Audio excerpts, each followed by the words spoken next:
প্রিয় দর্শক শ্রোতা, আমন্ত্রণ জানাচ্ছি বাংলা গুজরাটের সংবাদে। সংবাদ আয়োজক নিয়ে বার্তা কক্ষে রয়েছি আমি সত্যজিৎ সিংহ। শুরুতেই জানিয়ে দিচ্ছি লতিফ ট্রাভেলস সংবাদ শিরোনাম।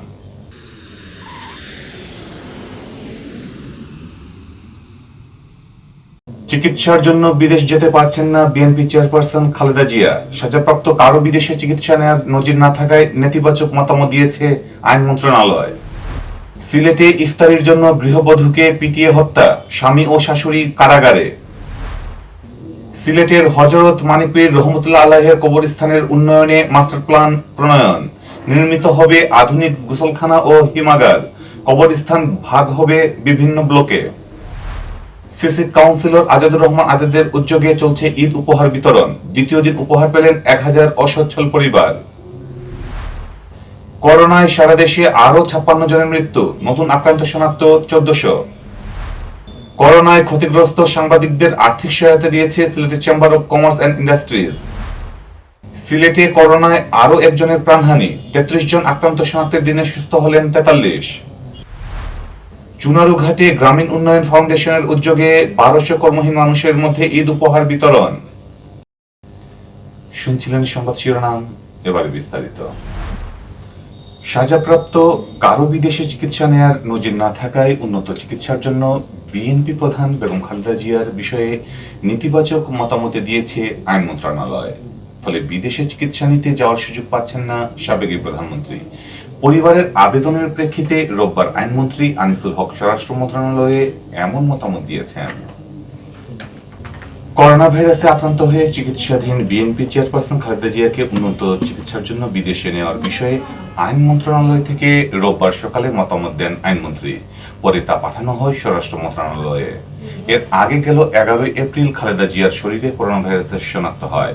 সেদিন তার বাসভবন ফিরোজায় আরো 8 জন ব্যক্তিগত স্টাফ সহ করোনা আক্রান্ত হিসেবে শনাক্ত হন। 24 এপ্রিল দ্বিতীয় দফায় খালেদা জিয়ার করোনা পরীক্ষার রিপোর্ট পজিটিভ আসে। পরে 27 এপ্রিল রাজধানীর এভারকেয়ার হাসপাতালে ভর্তি করা হয় খালেদা জিয়াকে। গেল সোমবার সকালের দিকে শ্বাসকষ্ট অনুভব করলে চিকিৎসকরা খালেদা জিয়াকে সিসিউতে স্থানান্তর করেন। এভারকেয়ার হাসপাতালের হৃদরোগ বিশেষজ্ঞ শাহাবুদ্দিন তালুকদারের তত্ত্বাবধানে 10 সদস্যের মেডিকেল বোর্ডের অধীনে তিনি চিকিৎসাধীন আছেন। এদিকে গেল বুধবার বিদেশে খালেদা জিয়ার চিকিৎসার জন্য সরকারের কাছে আবেদন করে তার পরিবার। ওই দিন রাতে স্বরাষ্ট্রমন্ত্রী আসাদুজ্জামান খান কামালের ধানমন্ডির বাসায় আবেদনটি দিয়ে যান খালেদা জিয়ার ছোট ভাই শামীম ইস্কান্দার। এরপর সেটি আইন মন্ত্রণালয়ে পাঠানো হয়। 2017 সালের 18 অক্টোবর 3 মাসের চিকিৎসা শেষে দেশে ফিরেছিলেন তিনি। এরপর খালেদা জিয়া আর কোনো দেশে যাননি। যদিও আবেদন পাওয়ার পর স্বরাষ্ট্রমন্ত্রী আসাদুজ্জামান খান কামাল জানিয়েছিলেন সরকার আবেদনটি ইতিবাচকভাবে দেখছে। আইনমন্ত্রী আইনুল হকও বিষয়টি নিয়ে সরকার আন্তরিক বলে দাবি করেছিলেন। আবার তাকে সাজা মওকুফ করে তাকে বিদেশে পাঠানোর কোনো অবকাশ এই 401-এ দ্বিতীয়বার আর করার নেই। এবং আপনারা জানেন শর্ত সাপেক্ষে সেই সাজা স্থগিত হয়েছিল যে তিনি বিদেশে যেতে পারবেন না কিংবা সব বাসার থেকেই চিকিৎসা নেবেন। আইন মন্ত্রণালয়ের মতামত অনুযায়ী আমরা এখন আর এটাকে আমরা তাদের আবেদনটা মঞ্জুর করতে পারছি না। সিলেটের ওসমানীনগরে ইফতারির জন্য গৃহবধূকে পিটিয়ে হত্যার ঘটনায় আটক স্বামী ও শাশুড়িকে জেলে পাঠানো হয়েছে। রোববার দুপুরে আদালতের মাধ্যমে তাদেরকে জেলে পাঠানো হয়। হত্যাকাণ্ডের ঘটনায় শনিবার রাত 10টায় নিহত গৃহবধূ শরীফা বেগমের বড় ভাই ইসলাম উদ্দিন বাদী হয়ে থানায় মামলা দায়ের করেছেন। নিহত শরীফা বেগম ওসমানীনগর উপজেলার তাহিরপুর গ্রামের আরশ আলীর স্ত্রী ও হবিগঞ্জের নবীগঞ্জ উপজেলার পুটিয়া গ্রামের শাকিম উল্লার মেয়ে। হত্যাকাণ্ডের ঘটনায় আটককৃতরা হলেন আরশ আলী ও তার মা মিনারা বেগম। পুলিশ ও স্থানীয় সূত্র জানায় 9 মাস আগে আরশ আলীর সাথে শরীফার বিয়ে হয়। বিয়ের কিছুদিন পর থেকে স্বামী ও শাশুড়ি মিলে যৌতুকের জন্য শরীফা বেগমকে নির্যাতন শুরু করেন। চলতি রমজান মাসে চাহিদা মতো ইফতারি না আসা ও বরের জন্য আলাদা থাল সাজিয়ে না পাঠানোর কারণে 7 মাসের অন্তঃসত্ত্বা শরীফার উপর স্বামী শাশুড়ির নির্যাতন বেড়ে যায়। এ নিয়ে শুক্রবার সন্ধ্যায় শাশুড়ির সাথে শরীফার কথা কাটাকাটি হয়। এক পর্যায়ে স্বামী ও শাশুড়ি মিলে তাকে বেধড়ক মারপিট করেন। বিষয়টি মোবাইল ফোনে শরীফা তার ভাইকে জানায়। শনিবার শরীফার বড় বোন শিপন আক্তার ঈদের কাপড় নিয়ে শরীফার বাড়ির উদ্দেশ্যে রওনা হন। পথিমধ্যে তাকে প্রথমে জানানো হয় শরীফা খুবই অসুস্থ, পরে জানানো হয় শরীফা আত্মহত্যা করেছে। এ ঘটনায় পুলিশ শরীফার স্বামী আরশ আলী ও শাশুড়ি মিনারা বেগমকে আটক করে।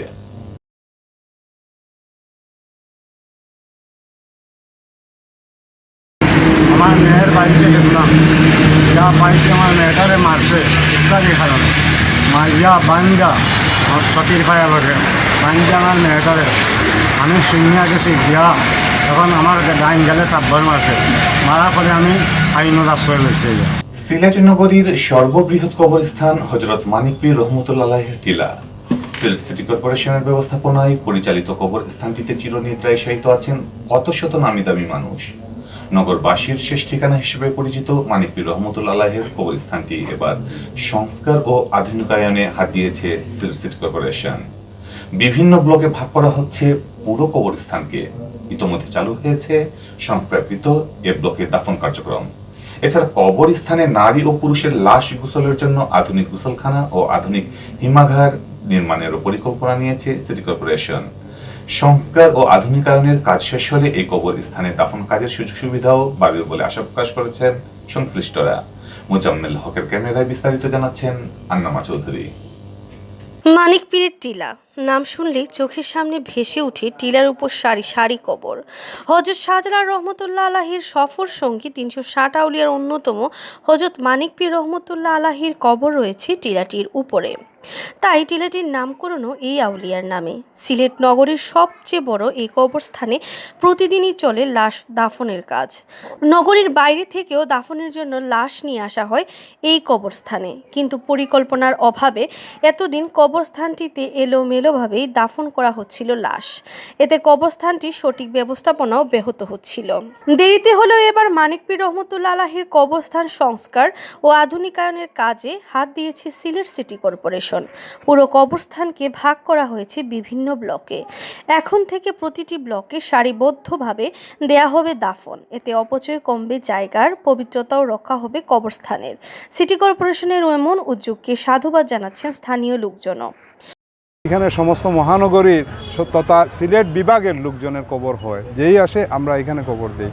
আমাদের মেয়র মহোদয় এটা উনি অনেক আগে একবার সংস্কার করেছিলেন, উনি উদ্যোগ নিয়েছিলেন। আমাদের বিগত যে নির্বাচন হয়ে গেছে, নির্বাচনের পরেই প্রথম যে মাসিক সভা হয়, এই মাসিক সভাতে আমি এটা উপস্থাপন করে মানিক পীর টিলা আপনার যেহেতু আমার ওয়ার্ডে এইটা সংস্কার করা দরকার, ব্লক ওয়াইজ করা দরকার। এবং কবরস্থানের আধুনিকায়নের মাস্টার প্ল্যান তৈরি করেছেন শাহজালাল বিজ্ঞান ও প্রযুক্তি বিশ্ববিদ্যালয়ের প্রকৌশলীরা।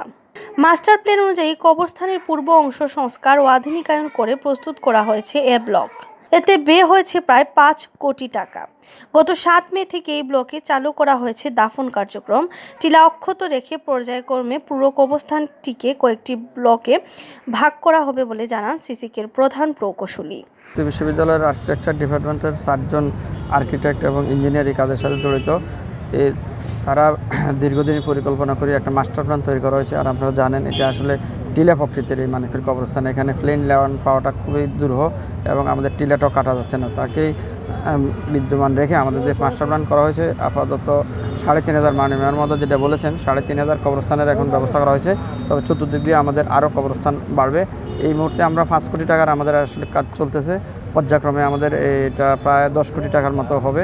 সংস্কার কাজের জন্য কবরস্থানের টিলার পুরনো কিছু গাছ কাটা লাগতে পারে, তবে পুরো কবরস্থানে নতুন করে লাগানো হবে বনজ ও ফলদ গাছ, লাগানো হবে নানান জাতের ফুলের গাছও, এমনটি জানালেন সিটি মেয়র।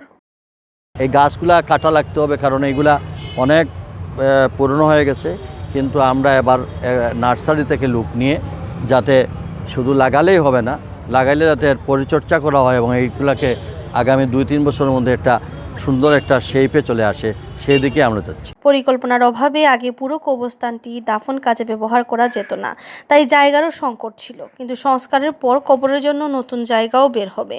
আধুনিকায়নের অংশ হিসেবে নতুন গোসলখানা ও মরুচুয়ারি তৈরির পরিকল্পনার কথাও জানালেন মেয়র আরিফুল হক চৌধুরী। বিভিন্ন block A, B, C, D এরকম 4টা ব্লকে এটা শুরু হয়েছে। আমরা এ ব্লকের কাজ সম্পূর্ণ হয়েছে। চতুর্দিক বেরিয়ে আমাদের ওয়াকওয়ে করা হয়েছে যাতে কবরের মানুষ দাফন কাফন করতে পারে। আগে তো পিছন সাইড দ্যাট ইজ দক্ষিণ সাইডে কোনো কবরই হইতো না। এখন আমরা দক্ষিণ সাইড সহ সমস্ত কবরকে ঘিরে, টিলাকে ঘিরে আমরা কবরের ব্যবস্থা করা হয়েছে। পিছন দিকে আমাদের বেশ কিছু কবরের ব্যবস্থা করা হয়েছে। সিলেট সিটি কর্পোরেশনের কাউন্সিলর ও মহানগর আওয়ামী লীগের যুগ্ম সাধারণ সম্পাদক আজাদুর রহমান আজাদের উদ্যোগে ২০ নং ওয়ার্ডের অসচ্ছল পরিবারের মধ্যে দ্বিতীয় দিনের মতো ঈদ উপহার বিতরণ করা হয়েছে। পবিত্র ঈদ উল ফিতরের ওয়ার্ডের প্রায় ৪,০০০ পরিবারকে উপহার হিসেবে খাদ্য সামগ্রী দেওয়া হবে বলে জানিয়েছেন কাউন্সিলর আজাদ। রোববার সৈয়দ হাতিম আলী উচ্চ বিদ্যালয় প্রাঙ্গণে মজুমদার পাড়া ও খরাদি পাড়ার ১,০০০ পরিবারের মধ্যে ঈদ উপহার তুলে দেন অতিথিরা। ঈদ উপহার বিতরণ অনুষ্ঠানে প্রধান অতিথি হিসেবে উপস্থিত ছিলেন সিলেট মেট্রোপলিটন পুলিশের উপকমিশনার আজবাহার আলী শেখ পিপিএম। কাউন্সিলর আজাদুর রহমান আজাদের সভাপতিত্বে অনুষ্ঠানে বিশেষ অতিথি হিসেবে উপস্থিত ছিলেন সিলেট জেলা প্রেস ক্লাবের সাধারণ সম্পাদক সামির মাহমুদ, কোতোয়ালি থানার ভারপ্রাপ্ত কর্মকর্তা SM ফরহাদ হোসেন, সিলেট জেলা প্রেস ক্লাবের যুগ্ম সাধারণ সম্পাদক ও স্যাটেলাইট চ্যানেল নিউজ 24 এর সিলেট ব্যুরো প্রধান সৈয়দ রাসেল, সিলেট কেবল সিস্টেম প্রাইভেট লিমিটেডের চেয়ারম্যান মুহিবুজ শাকুর মনি, রোজভিউ হোটেলের ব্যবস্থাপনা পরিচালক মহিউদ্দিন ও মহানগর স্বেচ্ছাসেবক লীগের সিনিয়র সহসভাপতি মহিবুজ তালাম রিজভি। ২০ নং ওয়ার্ডের বাকি এলাকায় পর্যায়ক্রমে ঈদ উপহার পাঠিয়ে দেওয়া হবে বলে জানান কাউন্সিলর আজাদ। প্রাণঘাতী করোনা ভাইরাসে আক্রান্ত হয়ে দেশে গেল ২৪ ঘন্টায় আরো ৫৬ জনের মৃত্যু হয়েছে। তাদের মধ্যে পুরুষ ৩৮ ও নারী ১৮ জন। সরকারি হাসপাতালে চিকিৎসাধীন অবস্থায় ৩৬ জন, বেসরকারি হাসপাতালে ১৫ ও ৫ জন বাসায় মারা যান। এ নিয়ে দেশে করোনায় মৃতের সংখ্যা বেড়ে দাঁড়িয়েছে ১১,৯৩৪ জনে। রোববার স্বাস্থ্য অধিদপ্তরের করোনা বিষয়ক এক বিজ্ঞপ্তিতে এ তথ্য জানানো হয়। বিজ্ঞপ্তিতে বলা হয়, একই সময়ে সরকারি ও বেসরকারি ৪৫৪টি ল্যাবে ১৬,৭৭৫টি নমুনা সংগ্রহ করা হয়। আগের কয়েকটি মিলিয়ে পরীক্ষা করা হয় ১৬,৯১৫টি নমুনা। এর মধ্যে করোনা আক্রান্ত হিসেবে শনাক্ত হন ১,৩৮৬ জন। আর এ নিয়ে মোট আক্রান্ত রোগীর সংখ্যা ৭,৭৩,৫১৩ জন। গত ২৪ ঘন্টায় নমুনা পরীক্ষার তুলনায় শনাক্তের হার ৮.১৯%, আর মোট পরীক্ষার তুলনায় শনাক্তের হার ১৩.৭৪%। গত ২৪ ঘন্টায় করোনা মুক্ত হয়েছেন ৩,৩২৯ জন। এ নিয়ে করোনা থেকে সুস্থ হলেন ৭,১০,১৬২ জন। মোট সুস্থতার হার ৯১.৮১%।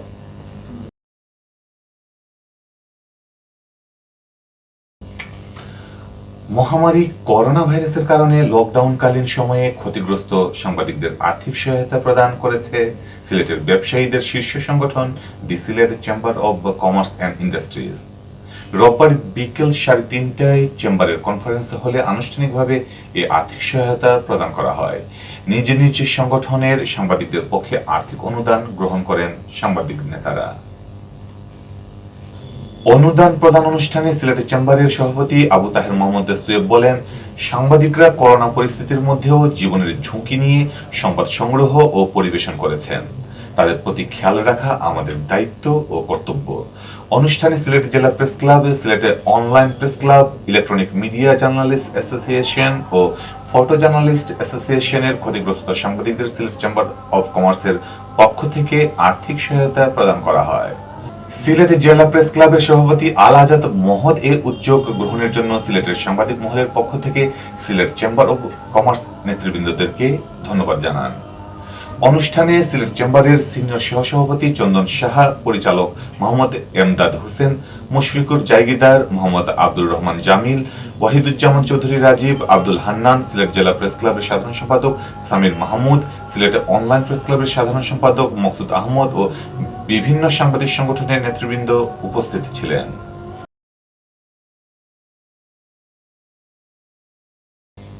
সিলেটে থামছে না করোনায় প্রাণহানি। প্রতিদিনই করোনা ভাইরাস কেড়ে নিচ্ছে তাজা প্রাণ। গেল ২৪ ঘন্টায় সিলেট বিভাগে করোনায় আরো একজনের মৃত্যু হয়েছে। নমুনা পরীক্ষায় একই সময়ে আরো ৩৩ জনের শরীরে মরণঘাতী এই ভাইরাসের অস্তিত্ব ধরা পড়েছে, আর সুস্থ হয়েছেন ৪৩ জন। রোববার স্বাস্থ্য অধিদপ্তরের সিলেট বিভাগীয় পরিচালক ডক্টর সুলতানা রাজিয়া স্বাক্ষরিত এক প্রতিবেদনে এ তথ্য জানানো হয়। প্রতিবেদনে উল্লেখ করা হয় গেল 24 ঘন্টায় সিলেটের 4টি ল্যাবে নমুনা পরীক্ষায় যে 33 জনের করোনা শনাক্ত হয়েছে তাদের মধ্যে 21 জনই সিলেট জেলার বাসিন্দা। বাকিদের মধ্যে সুনামগঞ্জের 1 জন ও ওসমানী হাসপাতালে চিকিৎসাধীন রোগী 11 জন। নতুন এই 33 জন সহ সিলেট বিভাগে করোনা প্রমাণিত রোগীর সংখ্যা দাঁড়িয়েছে 21,152 জনে। এর মধ্যে শুধুমাত্র সিলেট জেলায় আক্রান্ত হয়েছেন 13,631 জন। এছাড়া সুনামগঞ্জে 2,753 জন, হবিগঞ্জে 2,418 জন ও মৌলভীবাজারে 2,350 জনের করোনায় আক্রান্ত শনাক্ত হয়েছেন। গেল 24 ঘন্টায় করোনা থেকে সুস্থ হয়েছেন 43 জন। এর মধ্যে সিলেটের 35 জন, সুনামগঞ্জের 2 জন, হবিগঞ্জের 6 জন। আর এ নিয়ে সিলেট বিভাগে করোনা থেকে সুস্থ হওয়ার সংখ্যা দাঁড়ালো 19,916 জনে।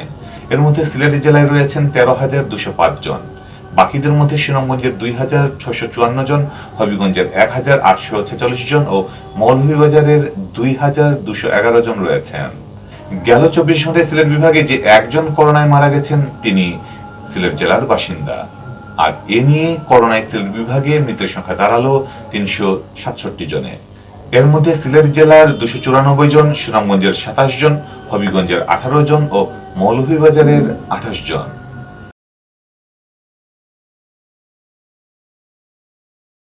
চুনারুঘাটে গ্রামীণ উন্নয়ন ফাউন্ডেশনের উদ্যোগে ও শিল্পপতি এম মালিকের অর্থায়নে প্রায় 1200 কর্মহীন মানুষের মাঝে ঈদ উপহার বিতরণ করা হয়েছে। রোববার সকালে চুনারুঘাটের নরপতি গ্রাম সহ আশপাশের 8টি গ্রামের মানুষের মাঝে উপহার হিসেবে নগদ অর্থ, শাড়ি ও লুঙ্গি বিতরণ করা হয়। ঈদ উপহার বিতরণের আগে সৈয়দ লিয়াকত হাসানের সভাপতিত্বে আলোচনা সভায় প্রধান অতিথি ছিলেন উপজেলা চেয়ারম্যান আব্দুল কাদির লস্কর। বিশেষ অতিথি ছিলেন চুনারুঘাট থানার ওসি এম আলী আশরাফ, প্রাথমিক শিক্ষা অফিসার মাসুদ রানা, এলাকার প্রবীণ ব্যক্তিত্ব আব্দুল মতিন, ব্যবসায়ী শাহ কুদ্দুস মিয়া, সংগঠনের নির্বাহী পরিচালক ডক্টর মুসলিম উদ্দিন সহ আরো অনেকে। এতক্ষণ দেখছিলেন বাংলাদেশ রাতের সংবাদ। কিছুক্ষণ পর শুনুন সিলেটের আঞ্চলিক ভাষায় রাতের সংবাদ। দেখার আমন্ত্রণ জানিয়ে বিদায় নিচ্ছি। সাথে থাকার জন্য ধন্যবাদ।